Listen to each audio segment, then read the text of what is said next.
Vietnam സീരീസിലെ പുതിയൊരു എപ്പിസോഡിലേക്ക് സ്വാഗതം. 2017 ഇറങ്ങിയ കിങ് കോങ് മൂവിയായ കോങ് സ്കൾ ഐലൻഡിലെ മിക്ക ഭാഗങ്ങളും ഷൂട്ട് ചെയ്ത വിയറ്റ്നാമിലെ നിങ് ബിങ് പ്രവിശ്യയിലെ ചാങ്ങാൻ ലാൻഡ്സ്കേപ്പ് കോംപ്ലക്സിലേക്കാണ് ഇന്നത്തെ എൻ്റെ യാത്ര. യുനെസ്കോ വേൾഡ് ഹെറിറ്റേജ് സൈറ്റ് കൂടിയായ ചാങ്ങാൻ ലാൻഡ്സ്കേപ്പ് കോംപ്ലക്സിലെ വിവിധ റൂട്ടുകളിലൂടെ സഞ്ചാരികൾക്ക് തോണിയിൽ യാത്ര ചെയ്യാനുള്ള സൗകര്യമുണ്ട്. ടിക്കറ്റ് എടുത്ത് തോണിയിൽ കയറാനായി വെയിറ്റിംഗ് ഹാളിലൂടെ പോയിക്കൊണ്ടിരിക്കുകയാണ്. 2 ലക്ഷം വിയറ്റ്നാം ഡോളർ, അതായത് ഏകദേശം 640 രൂപയാണ് ടിക്കറ്റിന്. എല്ലാ റൂട്ടിലേക്കും കൂടി ഒരു ടിക്കറ്റാണ്. തോണിയിൽ കയറുന്നതിന് മുൻപ് ഏത് റൂട്ടിലാണ് പോകേണ്ടതെന്ന് പറയണം. ഇവിടെ നിന്നാണ് തോണി യാത്ര ആരംഭിക്കുന്നത്. ഒരു തോണിയിൽ മാക്സിമം 4 പേർക്ക് കയറാം. ട്രാങ്ങൻ ഗ്രോട്ടോ ബോട്ടൂറിന്റെ റൂട്ട് 3യിലൂടെയാണ് ഞാൻ പോയിക്കൊണ്ടിരിക്കുന്നത്. ഇവിടെ 3 റൂട്ടുകളാണ് ഉള്ളത്. അതിൽ റൂട്ട് 3 ആണ് ഞാൻ ചൂസ് ചെയ്തത്. അതാണ് ഏറ്റവും മനോഹരമാണെന്ന് പറയുന്നത്. ഞാൻ നേരത്തെ പറഞ്ഞതുപോലെ തോണിയിൽ പോകാൻ പറ്റാവുന്ന 3 റൂട്ടുകൾ ഉണ്ട് ഇവിടെ. ആദ്യത്തെ റൂട്ടാണ് ഏറ്റവും നീളം കൂടിയത്. 3.5 മണിക്കൂർ കൊണ്ട് 9 ഗുഹകളും 3 ക്ഷേത്രങ്ങളിലും പോകും. പക്ഷെ കോങ് സിനിമയിലെ ആദിവാസികളുടെ വില്ലേജിന്റെ സെറ്റിട്ട ദ്വീപിൽ പോവില്ല. 2.5 മണിക്കൂർ എടുക്കുന്ന രണ്ടാമത്തെ റൂട്ടിൽ 4 ഗുഹകളും 2 ക്ഷേത്രങ്ങളും കോങ് സിനിമ സെറ്റിട്ട ദ്വീപും എല്ലാം പോകും. ഞാൻ പോയിക്കൊണ്ടിരിക്കുന്ന 3ാമത്തെ റൂട്ടിൽ 3 മണിക്കൂർ കൊണ്ട് 3 ഗുഹകളും 3 ക്ഷേത്രങ്ങളും കോങ് സിനിമ സെറ്റിട്ട ദ്വീപുമാണ് സന്ദർശിക്കുക. ഏറ്റവും അവസാനത്തെ സ്റ്റോപ്പാണ് കോങ് സ്കൾ ഐലൻഡ് സിനിമ സെറ്റ്. എല്ലാ റൂട്ടിലും പോകണമെങ്കിൽ 3-4 ദിവസം ഇവിടെ താമസിക്കേണ്ടി വരും. പക്ഷെ എല്ലാ റൂട്ടിലെയും കാഴ്ചകൾ ഏകദേശം ഒരുപോലെ തന്നെയായിരിക്കും. അതുകൊണ്ട് ഞാൻ ഈ ഒരു റൂട്ടിൽ മാത്രമേ പോകുന്നുള്ളൂ.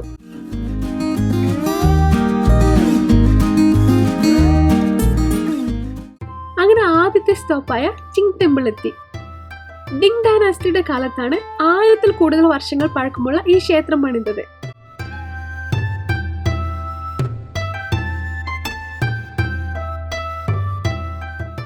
ക്ഷേത്രത്തിനകത്ത് വലിയ വലിയ സെറാമിക് വേസസ് ഉണ്ട്. എല്ലാം വളരെ പഴക്കം ചെന്നതാണ്.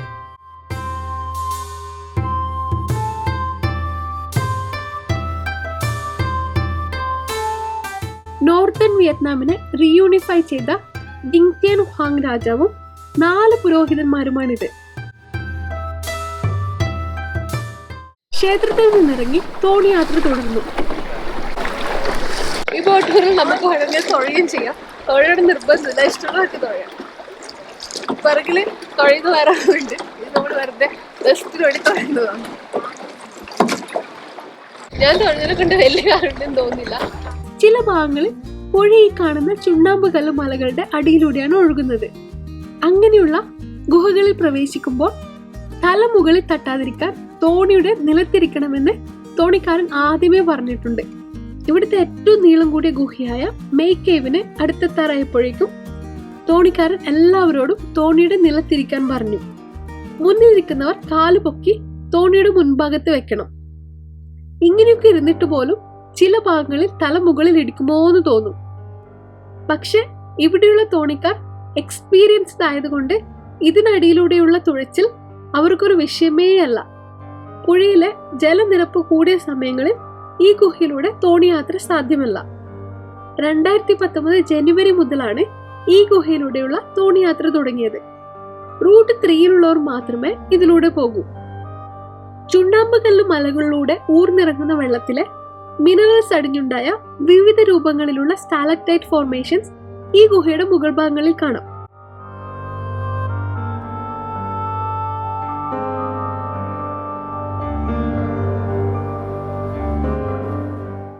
ഈ യാത്ര ഫിലിപ്പീൻസിലെ പലാവാനിലെ പ്രകൃതിയിലെ 7 അത്ഭുതങ്ങളിൽ ഒന്നായ അണ്ടർഗ്രൗണ്ട് റിവറിലൂടെയുള്ള തോണി യാത്രയാണ് ഓർമ്മിപ്പിച്ചത്.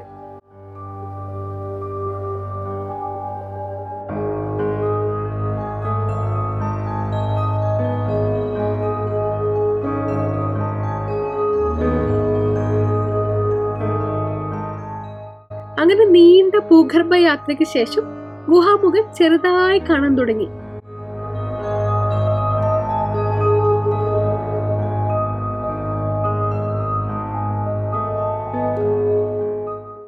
ഒരു കിലോമീറ്റർ നീളമുള്ള ഈ ഗുഹയിൽ നിന്ന് പുറത്തു കിടക്കാൻ 15 മിനിറ്റ് എടുത്തു. ഗുഹയിലെ ഇരുട്ടിൽ നിന്ന് വെളിച്ചത്തിലേക്ക് കടന്നതും മുന്നിൽ പെയിന്റിംഗ് ചെയ്തു വെച്ചതുപോലെയുള്ള മനോഹരമായ കാഴ്ചകൾ. പുറത്തെത്തിയപ്പോൾ എല്ലാവരും നിലത്ത് നിന്ന് എഴുന്നേറ്റ് തോണിയിലെ സീറ്റിലേക്ക് മാറിയിരുന്നു. ഇവിടെ നിന്ന് അടുത്ത ഗുഹയിലേക്ക്. ഈ ഗുഹയ്ക്കകത്ത് കടക്കുമ്പോൾ തോണിയുടെ നിലത്തിരിക്കേണ്ടതില്ല.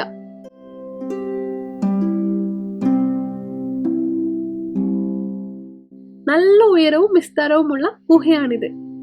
അതുപോലെ വളരെ കുറച്ച് സ്റ്റാലക്ടൈറ്റ് ഫോർമേഷനെ ഇതിനകത്തുള്ളൂ. മിക്ക ഭാഗത്തും ഗുഹയുടെ മുകൾ ഭാഗം ഫ്ലാറ്റ് ആണ്.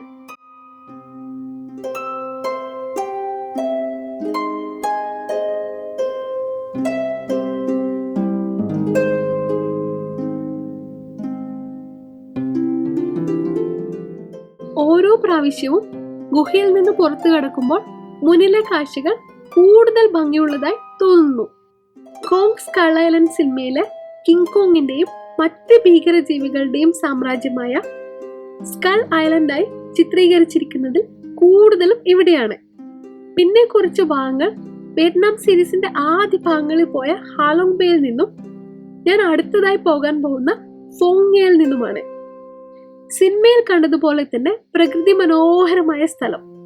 പക്ഷെ കിങ് കോങ്ങും മറ്റു ഭീകരജീവികളൊന്നുമില്ലാതെ പ്രശാന്ത സുന്ദരമായ അന്തരീക്ഷം.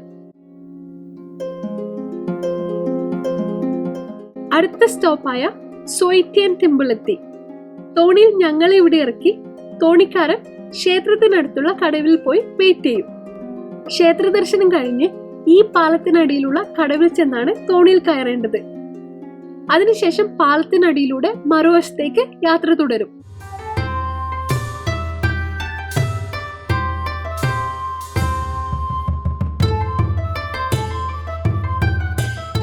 ഇതും വളരെ പഴയൊരു ക്ഷേത്രമാണ്.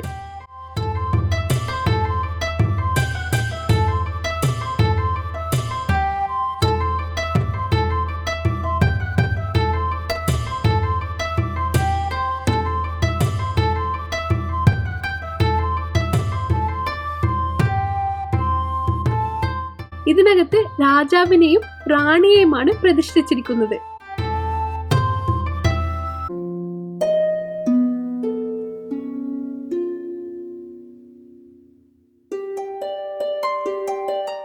നോർത്തേൺ വിയറ്റ്നാമിലെ യുനെസ്കോ ബയോസ്ഫിയർ റിസർവായ റെഡ് റിവർ ഡെൽറ്റയിൽ സ്ഥിതി ചെയ്യുന്ന ചാങ്ങാൻ ലാൻഡ്സ്കേപ്പ് കോംപ്ലക്സിന്റെ 3 ഭാഗങ്ങളാണ് താം കോക്ക് ബിക് ദോങ്ങും തോണി യാത്ര കഴിഞ്ഞതിന് ശേഷം പോകാൻ പ്ലാൻ ചെയ്തിരിക്കുന്ന ഹാലു ആൻഷ്യൻ ക്യാപിറ്റലും ബൈഡിംഗ് ക്ഷേത്രവും.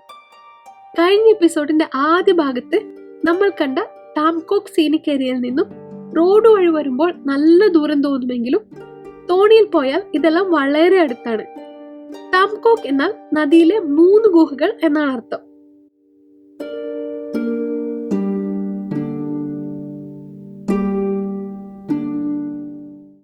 ഏകദേശം ഇതേപോലെയുള്ള കാഴ്ചകളുള്ള വേറൊരു സ്ഥലമാണ് ചൈനയിലെ ഗോയിലിൻ പ്രവിശ്യ. അവിടുത്തെ ലീ നദിയിലൂടെയുള്ള ബാംബു റാഫ്റ്റിലെ യാത്രയും ചുറ്റിലും കാസ് മൗണ്ടൻ ലാൻഡ്സ്കേപ്പ് ആണ്. കാസ് മൗണ്ടൻസിൽ ഗുഹകൾ ഉണ്ടെങ്കിലും അവിടുത്തെ നദിയിൽ ഇതുപോലെയുള്ള ഗുഹകളില്ല.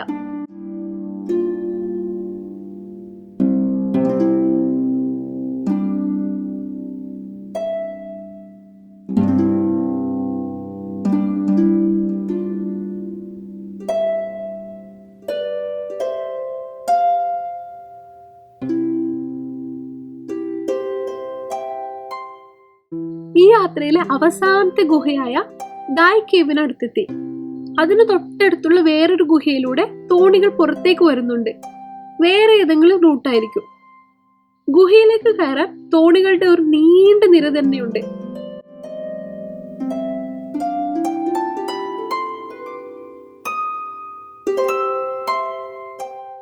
വളരെ ഇടുങ്ങിയ വഴിയായതുകൊണ്ട് പതുക്കെ ഇതിനകത്തൂടെ പോകാൻ പറ്റും.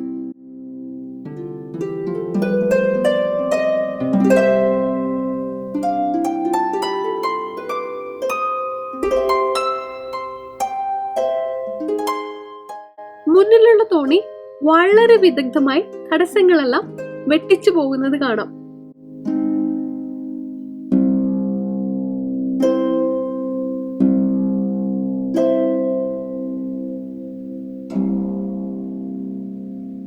ഗുഹയിൽ നിന്ന് പുറത്തു കടന്ന ഉടനെ തന്നെ നമ്മുടെ അടുത്ത സ്റ്റോപ്പ് എത്തി. വലതു ഭാഗത്ത് കാണുന്ന വൂലം പാലസിലേക്കാണ് പോകുന്നത്.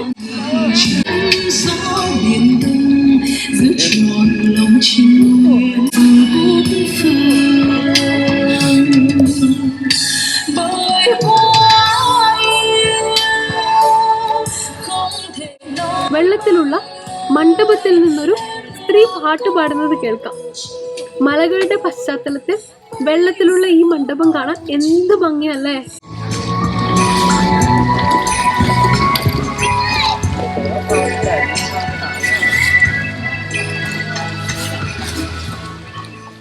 പതിമൂന്നാം നൂറ്റാണ്ടിലെ മംഗോളിയൻ ആക്രമണങ്ങളെ ചെറുക്കാനായി ചാൻ ഡൈനാസ്റ്റിയുടെ കാലത്ത് പണിതൊരു മിലിറ്ററി ബേസാണ് വൂലം പാലസ്.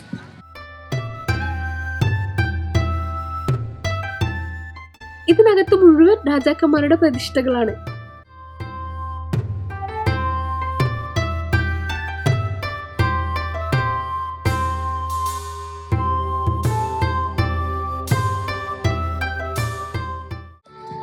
വൂലം പാലസിൽ പ്രധാനമായും 5 കെട്ടിടങ്ങളാണുള്ളത്.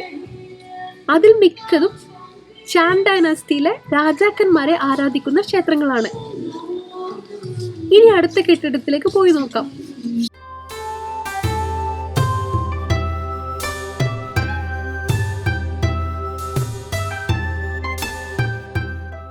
ഇവിടെയും മുഴുവൻ രാജാക്കന്മാർ തന്നെ.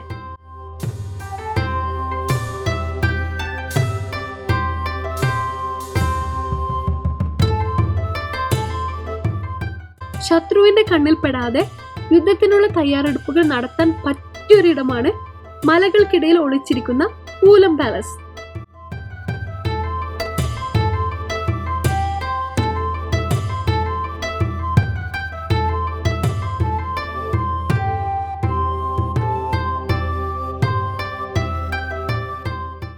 ഇതിനകത്ത് വിവിധ ബുദ്ധന്മാരുടെ മാർബിൾ പ്രതിഷ്ഠയാണ്.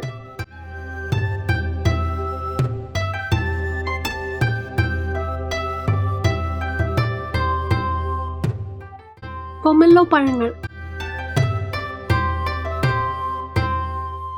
വിയറ്റ്നാമിൽ പണ്ട് കാലത്ത് ചൈനീസ് അക്ഷരങ്ങളാണ് ഉപയോഗിച്ചിരുന്നത്. അതുകൊണ്ട് തന്നെ ക്ഷേത്രങ്ങളിലെല്ലാം ചൈനീസ് എഴുത്തുകളാണ്. ഇവിടെ ഏറ്റവും നടുവിൽ ബുദ്ധന്മാരും ഇരുവശങ്ങളിൽ രാജാക്കന്മാരുമാണ്.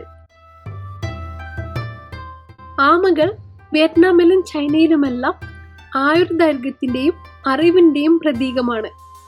ഇവിടെ നിന്ന് കോങ് സ്കൾ ഐലൻഡ് മൂവി സെറ്റിട്ട ദ്വീപിലേക്ക് ഒരു മരപ്പാലമുണ്ട്. ഈ പാലത്തിനടുത്ത് ഇവിടെ വെച്ചാണ് സിനിമയിൽ ബോട്ടിന്റെ പണി പൂർത്തിയാക്കുന്നത്. മുൻപ് ആ ബോട്ട് ഇവിടെ ഉണ്ടായിരുന്നു. ഈ അടുത്താണ് അത് എടുത്തു മാറ്റിയത്. ഈ പാലം കടന്നു ചെല്ലുന്നത് മൂവി സെറ്റ് വില്ലേജിലേക്കാണ്.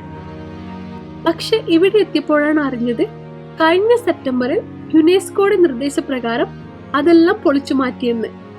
ഈ വട്ടത്തിൽ കാണുന്നിടത്താണ് കുടിലുകൾ ഉണ്ടായിരുന്നത്. സെപ്റ്റംബറിന് മുൻപ് വരെ ഇതുപോലെ വില്ലേജിലെ കുടിലുകളും ഗോത്രവർഗക്കാരെ പോലെ വേഷമിട്ട ആൾക്കാരും ഒക്കെ ഇവിടെ ഉണ്ടായിരുന്നു. എന്നാലും സാരമില്ല, യുനെസ്കോ വേൾഡ് ഹെറിറ്റേജ് സൈറ്റ് ആയതുകൊണ്ട് അതിന്റെ പൗരാണികത അതേപോലെ നിലനിർത്താനായിട്ടാണ് മൂവി സെറ്റ് റിമൂവ് ചെയ്തത്. ഇവിടെ നിന്ന് ചുറ്റിലുമുള്ള ചുണ്ണാമ്പ് കല്ല് മലകളുടെ മനോഹാരിത ആസ്വദിച്ചുകൊണ്ട് തോണി യാത്ര തുടങ്ങിയ വാർഫിലേക്ക്. നിൻബിങ് വരുന്നവർ തീർച്ചയായും പോയിരിക്കേണ്ട സ്ഥലങ്ങളാണ് നമ്മൾ കഴിഞ്ഞ എപ്പിസോഡിൽ പോയ ഹാങ് മുവ വ്യൂ പോയിന്റും ചാങ്ങാൻ ഗ്രോട്ടോസ് ബോട്ട് ടൂറും. മൂവി സെറ്റ് കാണാൻ പറ്റിയില്ലെങ്കിലും മനോഹരമായ കാഴ്ചകൾ നിറഞ്ഞൊരു യാത്രയായിരുന്നു ഇത്. അപ്പോൾ അടുത്ത പ്രാവശ്യം ചാങ്ങാൻ ലാൻഡ്സ്കേപ്പ് കോംപ്ലക്സിലെ വേറൊരു ഭാഗമായ ഹാലു ആൻഷ്യൻ ക്യാപിറ്റലിലെ കാഴ്ചകളുമായി വീണ്ടും കാണാം.